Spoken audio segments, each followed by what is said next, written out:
Siyakhuleka ke emakhosini, siyakhuleka enhla nasenzansi, eningizimu nemaphakathi, empumalanga nasentshonalanga, amagumbini amane omhlaba. Leli eliphambi kwenu ikhehla lamakhehla, ikhehla elikhulu, ukhehla uGwabini. Siyabingelela ke ngani zakwethu. Ngicela ukuphinde nje ngithathe leli thuba mhlambe ngibonge kulabo sebelikeile basubscriber, abaphinde bayishare le content esiyakha khona la ekhaya kaNdalo Media and podcasting. Ngani zakwethu, ngiyathemba ukuthi niyaphila emakhaya.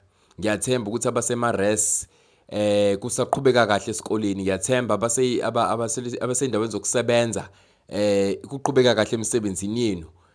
Nginifisela nje inhlanhla nempumelelo kona konke enikwenzayo.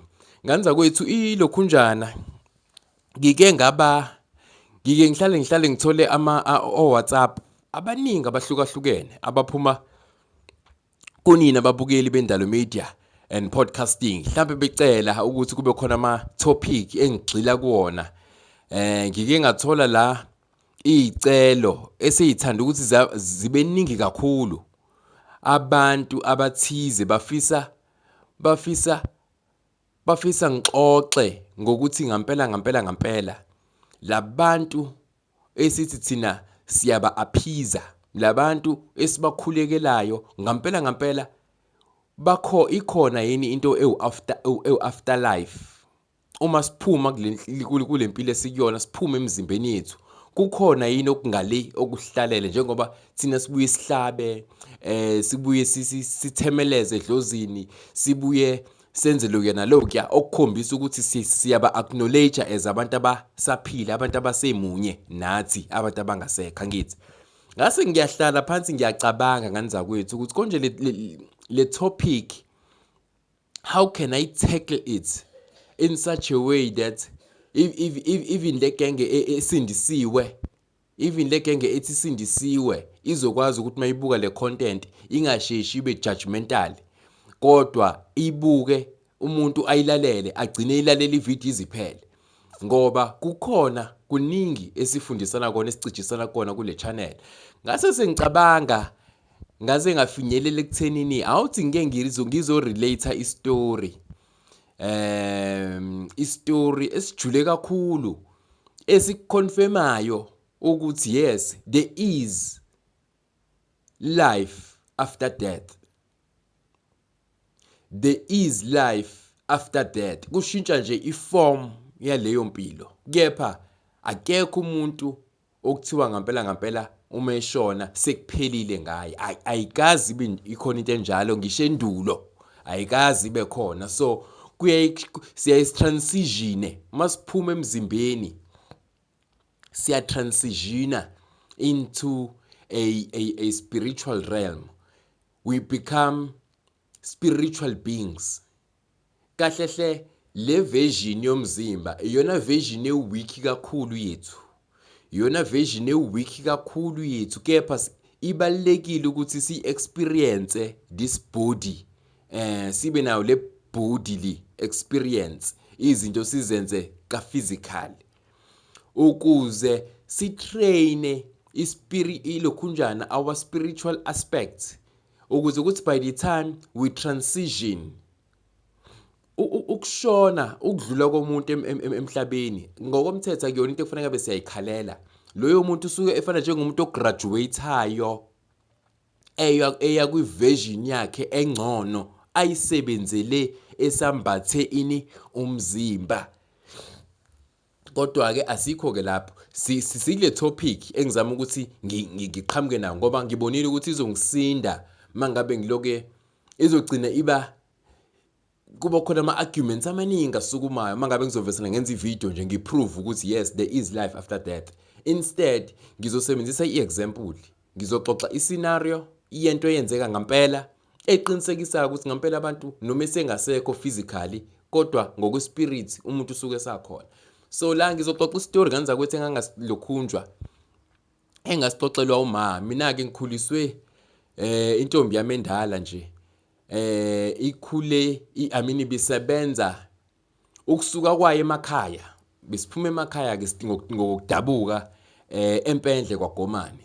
So ithema isuka intombi endala lapha empendle kaGomani idilika ngaleya minyaka leyana yama 70s idilikela ini ukuthi izoqala impilo la izosebenza kwaba ukuthi uba umuntu osebenza lezi ndawo ekuthiwa isemajaldini. Uma ngabe esebenza emajalidini ngicathi kwakuwumsebenzi wakhe wokuqala nje esebenza as umuntu because wakwasebenza before but esebenza kwamanye ama restaurant kwase sekufika isigaba ke sokuthi useyosebenza kuphi ejalidini qobo. Uthe mayeqala uma ejalidini wahlangana nomlungu nje isalukwazi somlungu esasifuna intombazane ezoklina ibheke nje ikhaya iphinde inakekele ni shoot nabazukulu ababehlala khona la kuleli khaya.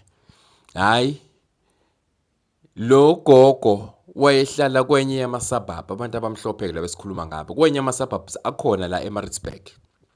Hayi nebala uma afike ngosuku ushuthi okwakufanele kube usuku le-interview ngizosi interview phela kodwa kahle hle umlungu usuke ezoconnecta nje nawe xoxa kubone face to face nixoxe ebese endlala mhlawumbe ama terms and conditions ukuthi sizosebenza kanje umsebenzi wakho uqala la ugcina la usuke la ugcine la uyayibo izinto eziba kanjalo. Hayi nebala ke kwenzeka ke lokho ngesikhathi bexoxa beintroduceana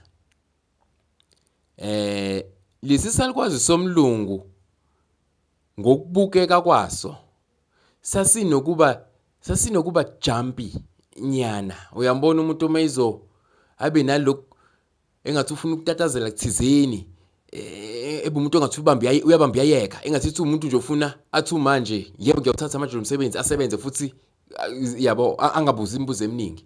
Hayi uthi uma hayi saxoxa kwacaca ukuthi siyazwana and nami futhi umsebenzi ngiyawudinga sekusho intombi yami endala ke nami umsebenzi ngiyawudinga. Hayi uthi ngalelo langa nje ababe interview because wayethe umlungu isalukwazi lesomlungu uma akafika ekseni einkathi zasekuseni futhi einkathi zama breakfast uthi hayi uma nebala wayidla khona ibreakfast yangalelo langa. Hayi baxoxe baqede bazwane ekuzwaneni kwabo kwase kuvela ukuthi kuzofanele kushuthi manje uma aqala sebenze. Hayi uthi uma aqala sebenze ebese kugo isalukwazi lesomlungu siyaphuma ke ngemoto sivalelise kuyena simshiye kuma simtshela ukuthi makukhonto ephuthumayo okwenza uA no B no C no D uyabo. Hayi angene lokhunjaneni kumlungu isalukwazi somlungu sihambeke siye emsebenzini waso naso. Asaleke uma nalomuzi omkhulu ke lo nganza kwethu ukwelinye lama suburbs akhona le Pietermaritzburg. Hayi uthi uma aqale hayi ngithi phela sebeqedile vele ukwenza ukudla ibreakfast. Hayi uma aqaleka asebenze aqale angene emakamereni ayobheka ukuthi kundluliwe yini akhipha amashidi ashintsha amashidi akhipha amashidi ahamba yochecka kwi laundry lokhunjani i laundry ukuthi ikhona yini. Hayi nebala ifica ukuthi ikhona impela i laundry okusho ukuthi lesalukwazi bese sinesikhashana singamtholi umuntu ozosilekelela kaso. Okanye bebefika labantu basheshe bahambe. Asazi-ke okwamanje sisaqagela lokho kodwa as ivideo yami i-episode le iqhubeka nale story siqhubeka kuzovela ukuthi bekwenzakalani kahle hle. Hayi kube ukuthi-ke kuyadlula-ke isikhathi uyasebenza kuze kushaya izikhathi zamadina. Ngesikhathi samadina futhi wayeyaleliwe kuma ukuthi mase sekuyidina konke ukudla yokuthola efrijini ukhululeke akunamngcele uyadla into oyihambisana nawe. Hayi uma nebala ke mase sekuyisikhathi samalunch adonsa esethatha ikhefu ke. Hayi enze nje ukudla adle athi ukugoba amadlanga athi ukuphumula kancane uyabo ahlale kojwijwi ngokuxoxa kwakhe kuma ahlale nje kodwa kwakunojwijwi ayihlalele kojwijwi until siphele isikhathi esingangehora ephumulile. Mase kuphela isikhathi esingangehora ke sekufanele ke manje alungiselele ukuthi useyaphindela ke manje useyosebenza lokho ukuthi useyoze ayivale mangabe sekubumbene mhlawumbe ihora lesihlanu eselungiselela noma makugamanxa ihora lesine eselungiselela ukwenza njani ukuqoqa aphindele kuphi ekhaya. Hayi abuyeleke kwishift yakhe kushuthi hayi sebenze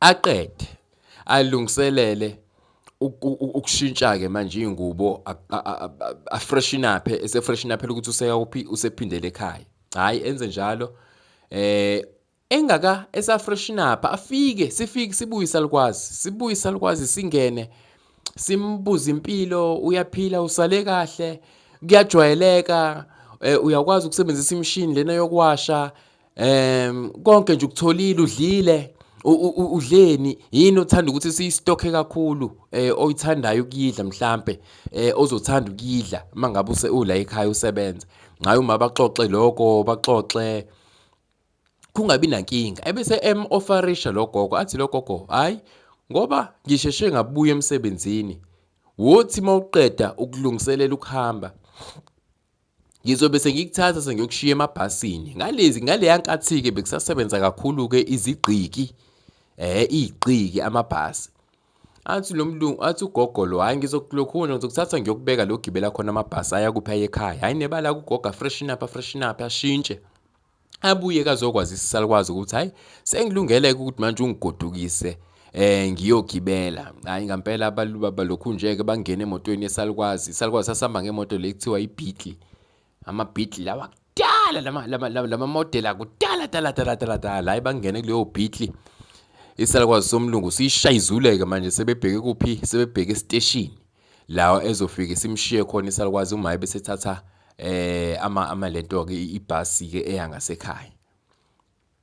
Usuku lokuqala lolo ebese ngoba iarrangement yabo yayukuthi kushuthi uzongena umana Monday to Friday ebese ama weekend kuba ukuthi mhlambe usuke sezongena enzo half day yabo half day mayengene ngo 7 ekseni aphume mhlambe ngo 12 emini ama weekend uma ngikhuluma ngama weekend kwakuba umgqibelo isonto ke wayesuke off qobo.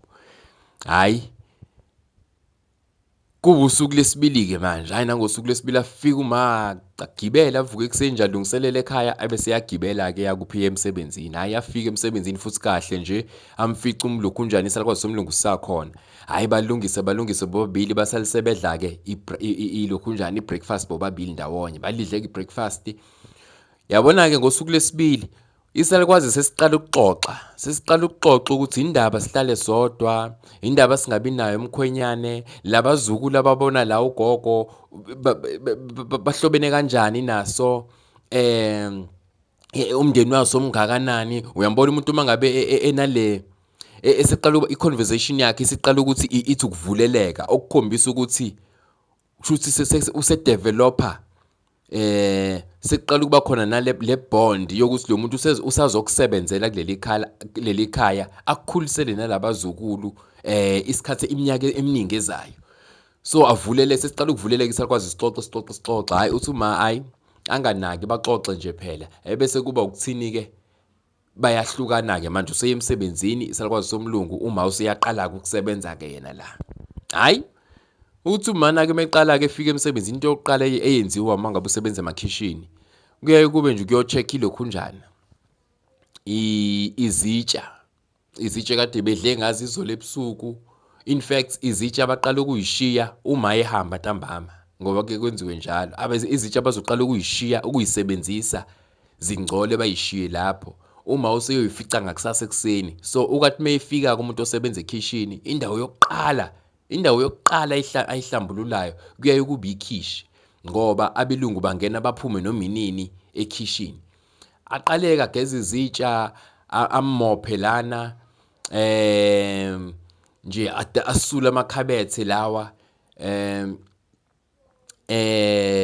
ahambe bese suka lapho bese eya indawo elandelayo kuyaye kube i-bathroom ibathroom, ayoklina ibathroom ke, ahlanze lapha ebathroom, eqeda ke ebathroom, ebese yaqala ke ngenela amakamero ke, esedila nebedding, check ukuthi amashidi akhona anjani, aclean yini, makuthi adinga ukuwasha awakhiphe, ama-pillowcase anjani, makuthi mhlawumbe aseqala ukuba necofi awakhiphe ama-pillowcase ayowawasha ngithi. Bakaba i-routine yabo nje, I know this because uma wasebenza isikhathi eside kakhulu emakhishini.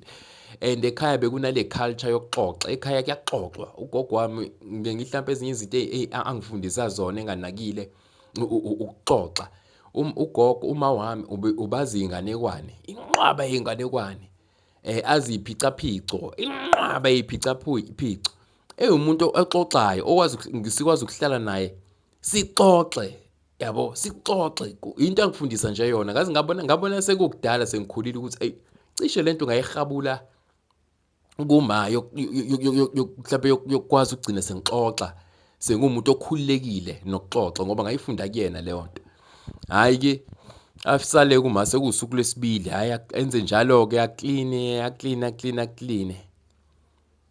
Wathi esaklina, eqeda klina ibathroom-ke, kusho ukuthi ibathroom kuba khona i-toilet, kube khona ubheseni ekugezwa khona, ekuhlanjulwa khona izandla, ebese kuba khona ubhavu mhlampe neshawa. Uthi uma emva kwesikhathi eklina lapha ebathroom, anothise ukuthi usephumile-ke manje ebathroom, useqedile ngebathroom wayiklina ngithi. Useya kuphi? Useya emakamereni, useya emagumbini okulala, useyoklina khona. So ngiyibalile-ke izinto azenzayo emagumbini okulala, nokufolda kahle iy'ngubo ko-wardrobe. Ebese le ndlu inkulu yalesalukwazi la uma yiklina khona, esabhizi uma up and down, pacing up and down i-passage, ebhizi phela ematasatasa. Anothise, uyakwazi ukuzwa ishawa evulwayo. Yabona nje isuka kuthi ihaze leshawa, ihaze. Aqala uma angawunaki lowo msindo, yabo, phela usamusha kulento ngampela yokusebenza ekitchen kanjalo, kodwa ezwe ukuthi khona umsindo, amanzi ahazayo somewhere. Kodwa ngaleso sikhathi kube khona isulphezi kuyena elithi anganaki, kodwa uyizwile, kodwa futhi angathi akayinaki leyo nto. Aqhubeka asebenza.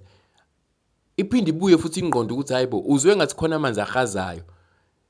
Ebese iyambuyela lento, azama ukuthola manje i-direction yokuthi lo msindo walamanzi ahazayo aphuma uqhamuka ngakuphi. Hhayi, umsindo umdirect ukuthi ngeke awuze ngasebathroom, ngaselento, ngasema-bathroom, yes.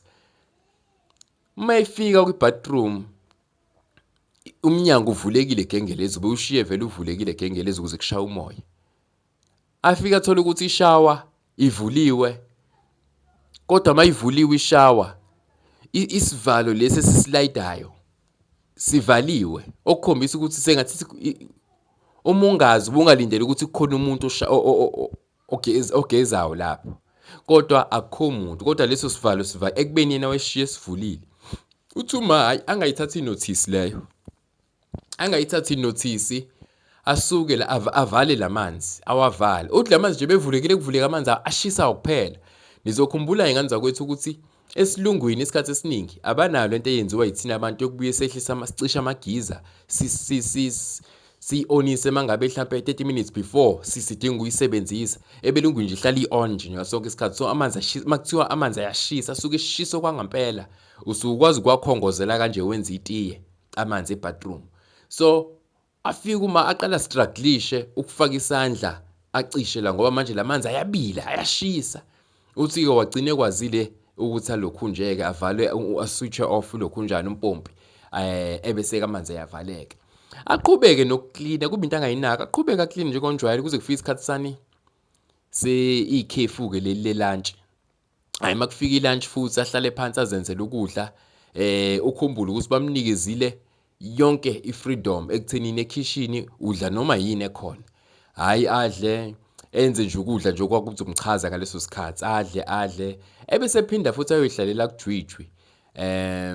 kojuju shuzojuju bakhona babesendaweni engathi vele isabhabhu inezihlahla eziningi kodwa ojuju specifically kuleli yadi babe ngaphansi kwehlahla sasisikhulu so kunomthunzi omnandi lapho ngokusho kama afika ezihlalele lapho nje athi ukudonsa ilokhunjana umoya kancane hayi ukuthi base sekubumbana ihora lesilokhunjana lesibili usephindela ngaphakathi hayi aphindele ngaphakathi futhi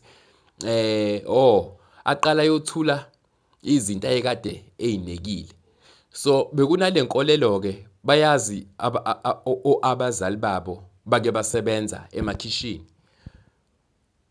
le genge yakudala ekade isebenza emakhishini inezimathe ezimshini yokwenza ilaundry beyikhona kodwa bebebuye bakholelwe ekuthenini into bayiwasha ngesandla kube khona izinto nje abazosikhetha abaziwashe ngezandla so ngoba banenkolelo yokuthi imshini ibuye ingcolise angithi nifaka izinto ezamakhala zangafani kugcine sekungcola labo ukhala engathi ba bright bagcine sebeqwala so le genge endala old school eyayisebenza emakhishini yayihlunga izinto okunembala ebright bakuwashe ngezandla okunembala edala bakuwashe ngomshini so ayibese yakuthula ke kulayini lokho kade kuyimbala enjani ebright okunjengama sheet ama pillowcase and so on and so forth akuthuthe ahamba yokubeka kuphi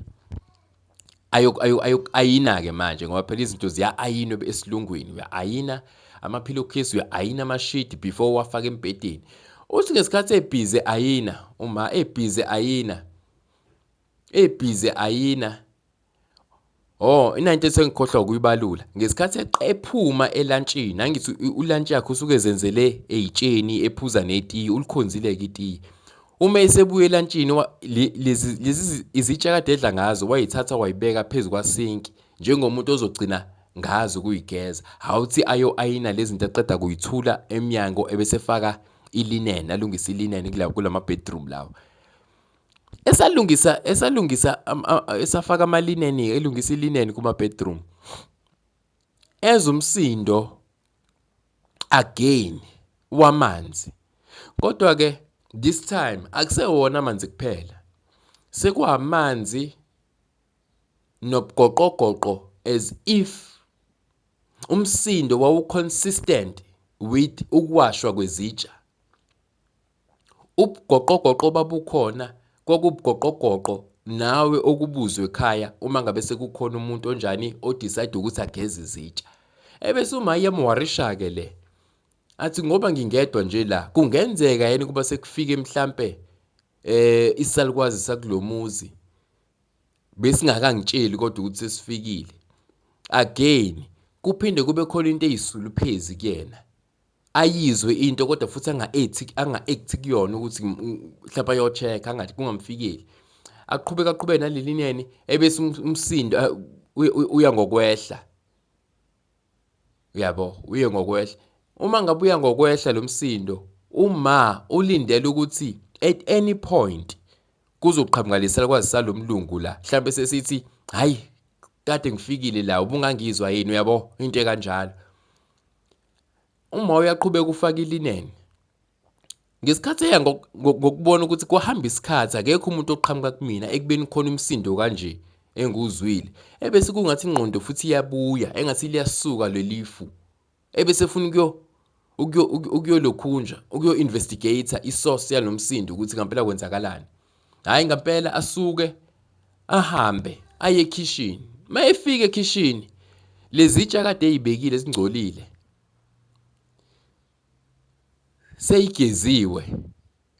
seyigeziwe kwakuyinkomishana nje nebowl ne teaspoon ekade goqoza ngayo uma uthi wayekade ethi mangabe ephuza itiye efaka i-tea bag akaliphuzi itiye line tea bag phakathi kepha uyayikhama i-tea bags ayikhama ubutiye bayo ebese yayikhipha ayibeke phezulu ayibeke esitsheni esiceleni asuke edla kusona athi mefika leli tea bag alisekho selisemgqomeni izitsha seyigeziwe zabekwa kuwona kodwa usiki zabhekisa phansi as if fanele ziqale ziconsa amanzi before uyisuleke bese uyifaka kwi-cupboard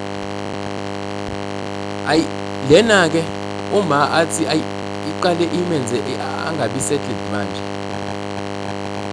azame ukurawunda indlu ukubheka ukuthi kukhona yini mhlawumbe omunye umuntu okhona le ndlini engingamazi noma bengamlindele ukuthi abe khona. Okay, kwase sekuba ileso simo esinjalo-ke sokuthi okusho ukuthi salikwazi njalo sothi mangabe masibuyile emsebenzini simthathe uma siyomshiya kuphi lezo gibela khona amabhasi. Hayi, ahambe ngalolu suku. Usezobuya manje ngosuku lwesithathu.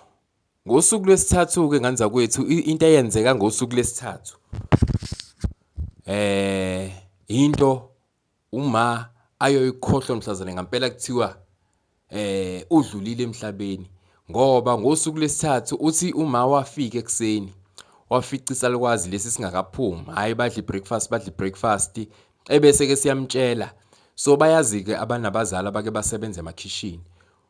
Umuntu omsebenzelayo, umuntu asuke emsebenzela in as much as usuke ezazi umsebenzi wasekhishini ukuthi usebenza kanje umsebenzi wakhe, kodwa lo amsebenzelayo ubuya benezinto eziyi-priority kuyena afisa ukuthi lungashoni usuku engazenzanga okanye lingashaye ilento ilunch engazenzanga, ebese emshiyela inothi noma amhighlightele ukuthi hayi ngicela namhlanje uqale ngokuthi ngoba mhlambe ngizathu enje yabekeka izathu-ke asuke ezosibeka.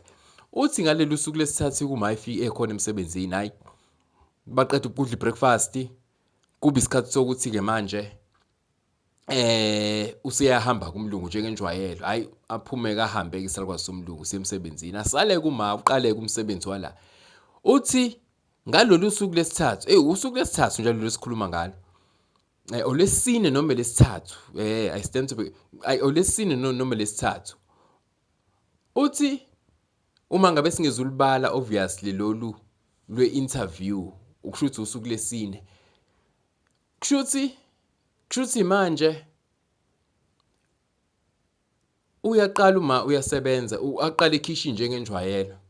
Uthi wathi eqala ekhishini wezwa umnyango thizeni welinye lamagumbi okulala uvuleka. Yabona umnyango mawuzovuleka uba nemsindo yakhona ehlukile yabo, kube khona lo msindo njalo awuze lo mnyango kodwa ingqondweni yakho uma kube ngesimhlawumbe hayi mhlawumbe umoya. Uyabona ngoba phela ekseni mawufika kamlungu into yokuqala abayenzayo abasebenza emakhishini ukuvula amawindi wonke endlu. Bayakholelwa belungu engeneni kwe-fresh air nendlu e-ventilated ngazo zonke izikhathi.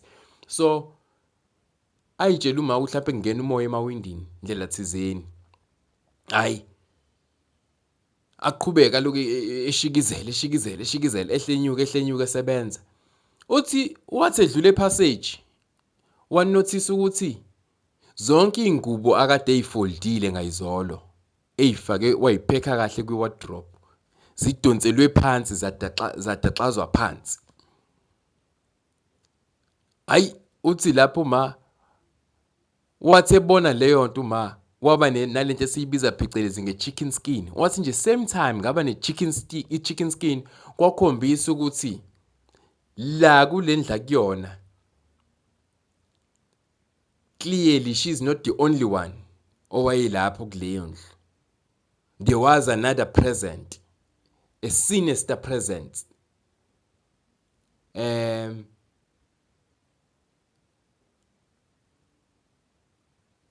Angene kuleli kamera zimcike lezi ngubo angafuni ukuyipheka acikeke uske isikhathi ecikeke uphakamela umoya. Athi sabuka lezi ngubo exakwe lezi ngubo kuvule kulokhunjana kuvuleke amanzi manje kwilento kwi-bathroom kuvuleka amanzi ku-bath as if khona umuntu who is running a tap or something. Hayi kuvulelwa amanzi axaxaza avulelwa kakhulu yonke into yenzeka kakhulu i-violent kusho ukuthi this entity i-violent. Hayi kuvuleke leyo manzi asuke la manje kulezi ngubo ezilahlwe phansi la aphuthume ebathroom avale athi savala lo mpompi ezokukhala izitsha ziphihlika engathi khona isitsha esiphihlikayo. Athi mayiphuthume ekhishini ufica amaglass ngathi khona ovesena wawola ngesandla wadonsela phansi aphihlika kanjani. Lapho-ke ilapho uthi wavesane inyembezi zahlangana esilevini. Washaka ngendlela ongakazi uzuyibone. Wathi esakhona njalo endlini waqala manje wabona engathi uyabona mawuzobona isithunzi ngeke khona lehlo. Ubona into engathi ithi pheshe uthi uyaqalaza hayi awuboni lutho. Kodwa uzothi mayehamba endlini abone engathi khona into ayibonayo engathi khona into ethe pheshe athi mayiqalaza angayiboni. Aqhubeka manje lamalokhunjana le lokhunjana zaba more and more intense le presence yaba more intense manje. Wathunga la wabona ngala inguba kade eyineke ekseni nje ezimbalwa ziqhunyiswe ngama-packs zadaxazwa phansi. Ikakhulukazi lezi impela uzokhumbula ukuthi ngeke ngachaza kule video ukuthi abantu abasebenza emakhishini laba abayi old school babejwayele ukuhlunga i-laundry lokho okuyimpa ilokhunjana imbala edala kube ndawonye okuyimbala ebright baprefer ukuwasha ngezandla bakuneke ngaphandle. Lokho konke ku bright okwama bright colors sekudonseleke phansi kwadaxazeka phansi. Hayi uthi kwakokuqala kwakusadumela amafoni lawa i-landline kaliya eminyaka yakhe kwakusakhona i-landline nje. Hayi uthi aqaleke manje ngoba wayishila umlungu i-landline inamba yasemsebenzini wakhe. Uqala aye ku-landline afona. Hayi afona ucinga libanga. Afona ucingo.